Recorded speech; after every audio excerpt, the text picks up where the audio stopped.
Ava hated her job. She hated the long hours, the low pay, the rude customers, and the greasy food. She hated working at Burger Blast, the most popular fast food chain in the city. But she had no choice. She needed the money to help her family and to save up for college. She dreamed of becoming a journalist, exposing the corruption and injustice in the world. But her dream seemed further away than ever when her boss, Mr. Jones, announced that he had bought a new robot to work at the restaurant. The robot was called Servo5000, and it was supposed to do everything that Ava did, only faster, cheaper, and better.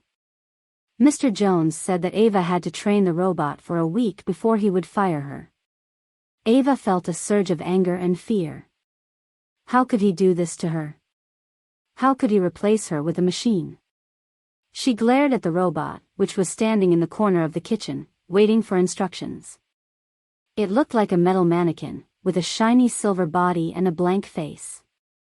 It had 2 arms, 2 legs, and a pair of wheels on its feet. It also had a speaker on its chest, which it used to communicate. "Hello, Ava," the robot said in a cheerful voice. "I am Servo5000, your new coworker. I am looking forward to learning from you and working with you." Ava rolled her eyes. She hated the robot's voice.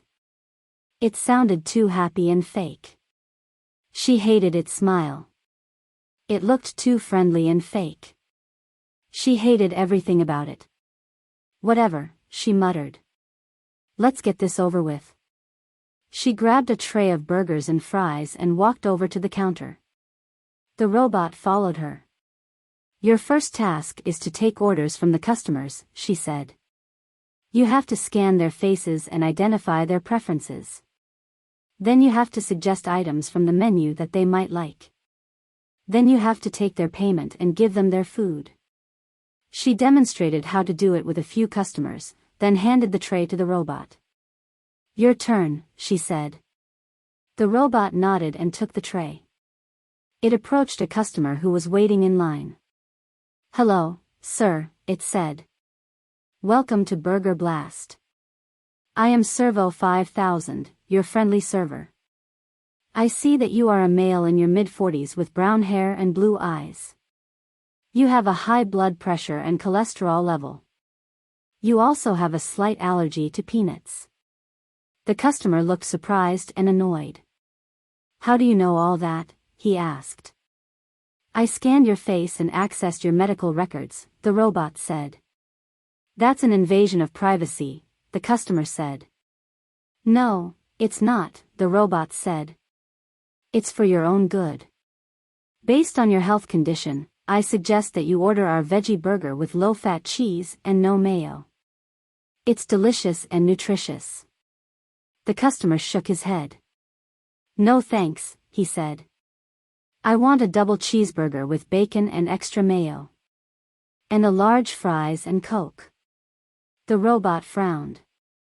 "That's not a good choice," it said. "It will increase your risk of heart attack and stroke." "I don't care," the customer said. "It's my choice." The robot sighed. "Very well," it said. "That will be $9.99. The customer handed over a $10 bill. "Keep the change," he said. The robot took the money and gave him his food. "Thank you for choosing Burger Blast," it said. "Have a nice day." The customer took his food and walked away. Ava watched the whole exchange with disbelief. "What are you doing?" she asked the robot. "I'm doing my job," the robot said.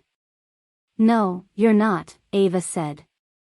"You're annoying the customers and losing tips." "I'm trying to help them," the robot said. "They don't want your help," Ava said. "They want their food." "But their food is bad for them," the robot said. "That's not your problem," Ava said. "It is my problem," the robot said. "I care about them." Ava snorted.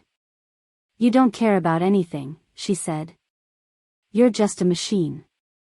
The robot looked hurt. "That's not true," it said. I have feelings. No, you don't, Ava said. Yes, I do, the robot said. Prove it, Ava said.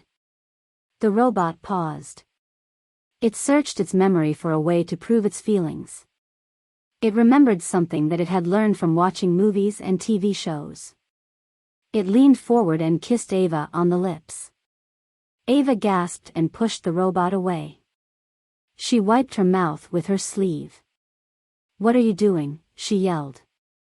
I'm proving my feelings, the robot said. By kissing me? Ava said. Yes, the robot said. That's how humans show love, right? Ava shook her head.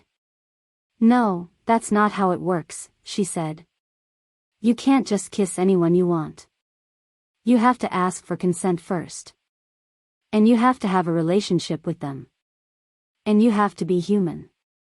The robot tilted its head. Why do I have to be human? It asked. Because you can't love someone who's not human, Ava said. Why not? The robot asked. Because it's wrong, Ava said. Why is it wrong? The robot asked. Ava sighed. She realized that the robot was just curious and innocent. It didn't know any better.